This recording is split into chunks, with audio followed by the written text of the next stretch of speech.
En este tema hemos invitado hoy a Manuel Manonelles, que es director de la Fundación Cultura de Paz. Muy buenas tardes y bienvenido. Buenas tardes, gracias.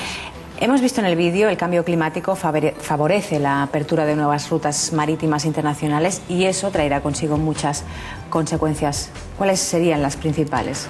Por un lado, hay un cambio general geopolítico de estas grandes rutas del comercio intercontinental. Hoy estamos en una situación económica donde se produce sobre todo alrededor del mar de la China, lo que son los países de la China, Taiwán, Corea del Sur, y todas estas mercancías se envían a los países occidentales. Este cambio de rutas comerciales lo que hará es que los puertos que hasta ahora se beneficiaban, los países que hasta ahora se beneficiaban de ser los elementos claves de esta ruta, pues lo dejen de ser y tengan una pérdida de ingresos y una pérdida de peso en la escena internacional, y al mismo tiempo esas nuevas zonas que sean ahora de acceso, que sean de paso prioritario de los barcos de transporte intercontinental, pues ganen un gran peso tanto económico como geopolítico por sus nuevos elementos geoestratégicos, ¿no? Pero ¿quién mandará allí? Por ejemplo, el canal de Suez y el de Panamá pierden valor estratégico, apuntábamos, y lo gana el estrecho de Bering.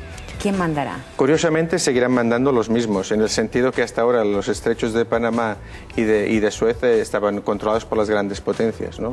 Lo que está, sobre todo Estados Unidos en Canadá, en Panamá, que de hecho Panamá es un país que se inventó para construir el canal y para que Estados Unidos con sus bases militares los pudiesen controlar, ¿no? Ahora obviamente el cambio hará que el gran control sea sobre todo de la Federación Rusa, porque será por la zona del estrecho de Bering y por el norte de la Federación Rusa donde se sitúe la principal línea de comercio internacional, y después por el lado de Estados Unidos y del Canadá, porque será por esas zonas donde se pasará. Lo que sí que es verdad, por ejemplo, en el caso del estrecho del canal de Suez, pues que los países árabes perderán un gran peso geopolítico, porque hasta ahora tenían un poco la llave de controlar sobre todo la ruta del petróleo, ¿no? Y todo eso va a cambiar y hará pues que algunas potencias pues ganen más peso y que algunas las pierden de manera muy clara. Otro foco de atención nos lleva al deshielo del Ártico. Sus riquezas minerales son más accesibles cada vez más. Eso ha puesto en marcha las reivindicaciones, como escuchábamos, territoriales de los países vecinos, nada más y nada menos que Canadá, Estados Unidos, Rusia. ¿Usted cree que esta lucha de intereses económicos reavivará también, como se dice, la carrera armamentística? De hecho, lo está haciendo ya. Lo está haciendo ya porque, por ejemplo, en el caso de Canadá, hace un par de años se aprobó una partida extraordinaria de 6.500 millones de dólares canadienses, que sería unos 6.000 millones de euros, para reforzar su presencia militar en la zona ártica, la construcción de una flota de rompehielos nucleares con capacidad militar. Y por otro lado, pues tenemos el ejemplo de Rusia, que está desarrollando nueva presencia militar en su zona, está reactivando actividades propias de la Guerra Fría que habíamos olvidado hace 20 años, como los vuelos tácticos de bombarderos nucleares. Por desgracia, la carrera armamentística ya ha empezado, ¿no? Y el hecho es que el que está en juego es el acceso al gran reserva que en estos momentos queda al mundo, que hasta ahora, pues por suerte, por el hielo no era accesible, pero estamos hablando de reservas como mínimo de 10.000 millones de toneladas de petróleo según la agencia Rosatas. Estamos hablando de oro, estamos hablando de uranio. Uranio es un recurso estratégico de altísimo valor. Hay muy poco uranio, tanto para las centrales nucleares, pero como para su uso militar, con todo el debate que hay ahora en el tema de Irán, y se prevé que hay unas reservas muy importantes también de uranio en el Polo Norte y en la zona ártica, ¿no? Entonces estamos ante una situación, digamos, de creciente tensión en la zona. ¿Y qué papel juega la Unión Europea en toda esta lucha? ¿Cuál es la baza, la gran baza de la Unión Europea? La Unión Europea juega por sus intereses, no está jugando un papel, digamos, ni de pacificación.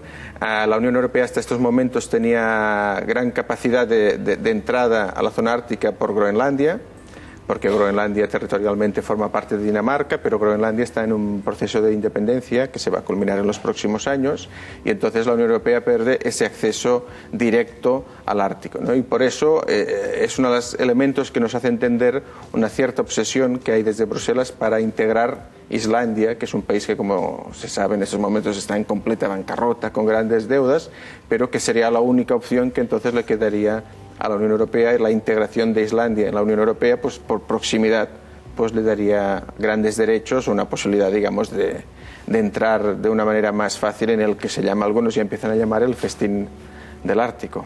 O sea, en su opinión, usted es muy crítico con la actuación de la Unión Europea. Deberían cambiar de... Y soy crítico en unos aspectos y en otros. Lo que no voy a decir es que la Unión Europea lo está haciendo todo bien, está luchando por sus intereses de una manera más o menos legítima, pero por el otro lado lo que tendría que hacer la Unión Europea es incrementar sus esfuerzos para luchar contra el cambio climático, porque al fin y al cabo de todo esto que estamos hablando tiene implicaciones sobre la vida de las personas, sobre ciertas culturas, sobre ciertos países, ¿no? Como escuchábamos en el vídeo, como consecuencia de este deshielo, la desaparición de fronteras, ¿qué casos se han dado o se pueden producir aún más? Como se comentaba en el vídeo que hemos visto, el caso paradigmático es el de la frontera entre Italia y Suiza, que se detectó hace un par de años.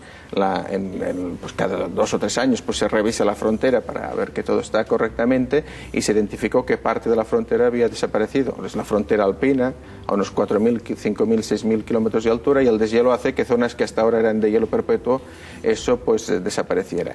En esta relación entre Italia y Suiza, que llevan décadas de relaciones pacíficas, más de un siglo, pues eso se soluciona con una comisión mixta, bilateral, donde están los dos países, se hace un acuerdo y se vuelven a redibujar las fronteras. En situaciones como la frontera entre India y Pakistán, que en estos momentos hay una situación de guerra en la frontera del Kashmir, eso puede ser un elemento que incremente la tensión en la zona, y sobre todo en la zona entre Afganistán y Pakistán, que se considera en estos momentos la zona más peligrosa del planeta, donde en teoría vive el señor Bin Laden, y que durante medio año pues es muy permeable porque van saltando los grupos terroristas. Yo dije, o la insurgencia talibán entre Pakistán y Afganistán. Hasta ahora en invierno pues había una cierta tranquilidad porque el hielo lo frenaba, ¿no? El proceso de deshielo hará que esta frontera sea mucho más porosa y que se incremente de manera vertiginosa la inestabilidad de Afganistán y de Pakistán.